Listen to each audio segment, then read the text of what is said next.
Yo, what up? It's MK Ultra and you're listening to and watching BooTV. Check 1, 2, hey! Kissing the enemy. We're kissing the enemy. Your world will only disappear. All happiness is washed away with kissing the enemy. We're kissing the enemy. Kissing the enemy. Check 1, 2, hey! Kissing the Enemy, it's the name of the album and the name of the first single that I did a video to. I worked with Andy Marshall, who's done a lot of like the placebo videos and stuff like that. I wanted that vibe because I feel like rock should always be something that wakes people up than doing something people have seen before. So when I was recording that video, I just wanted to pull across the fact that Kissing the Enemy is a song about a place in my life where I was doing a lot of things that were hurting me, but I didn't realize it. So it can be anything. It can be addiction, it can be the wrong partner in a relationship, all these different things, but it's just how I guess the evil entities in your body can kind of take over and make you want to go certain ways. So I want to get that out in the video, you know, and ultimately in the end of the video I don't end up well, so it was you know, I think it's a good representation of the album and how I was feeling when I wrote it and stuff like that, so that's why it became the first single. And with all the songs for an album, they're always like part of the larger scheme of things. Like every song in my albums are like a concept to the rest of the songs, so it's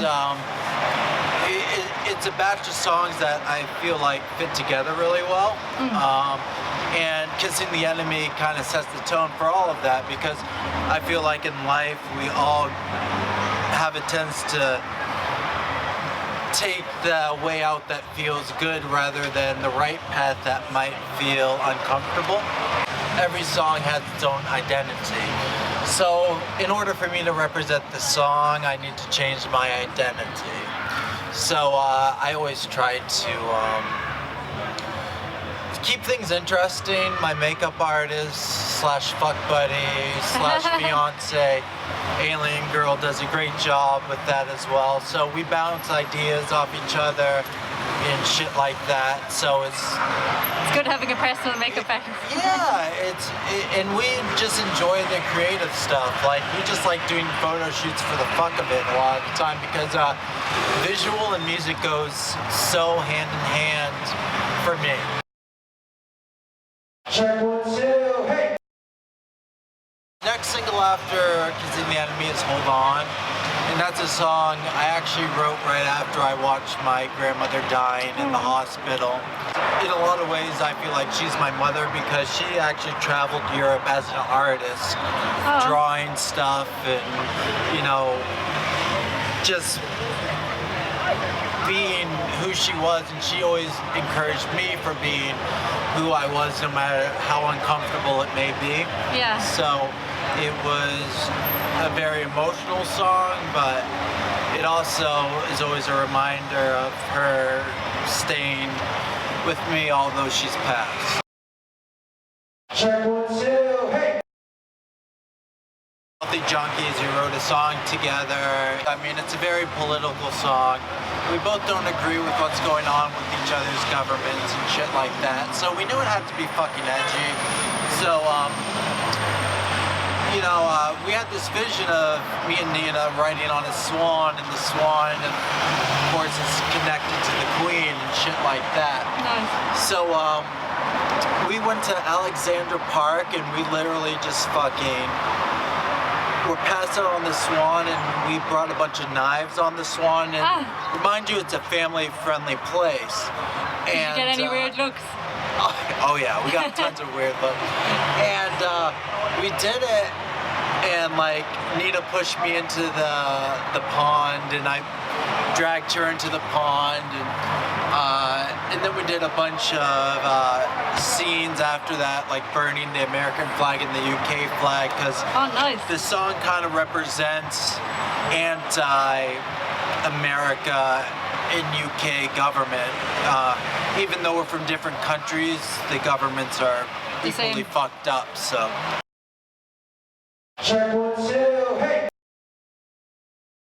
it's something that's been built over time and something that I want people to think about, you know? Like with me, I think that rock and roll needs to upstand a very strong image, and people need to really think beyond just the music and actually wear the music. So for me, what I do by what I put on is wearing what I represent with the music.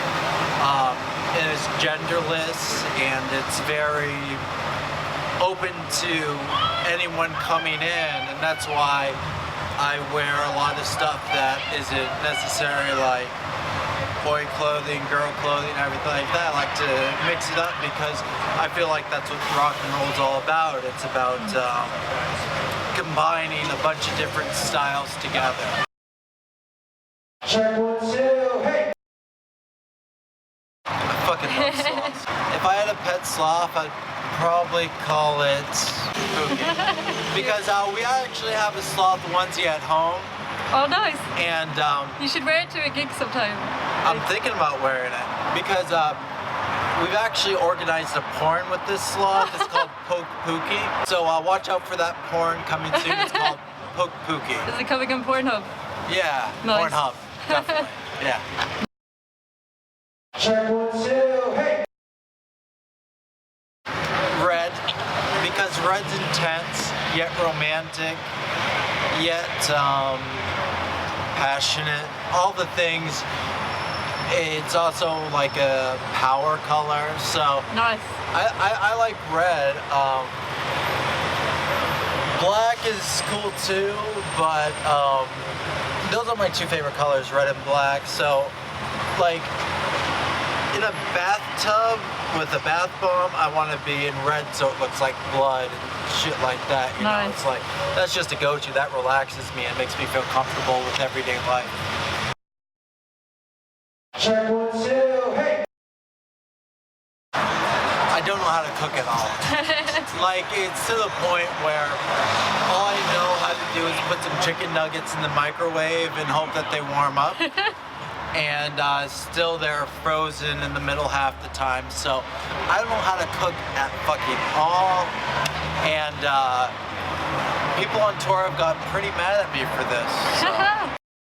Check 1, 2, hey! My last words are, don't give a fuck what anyone thinks.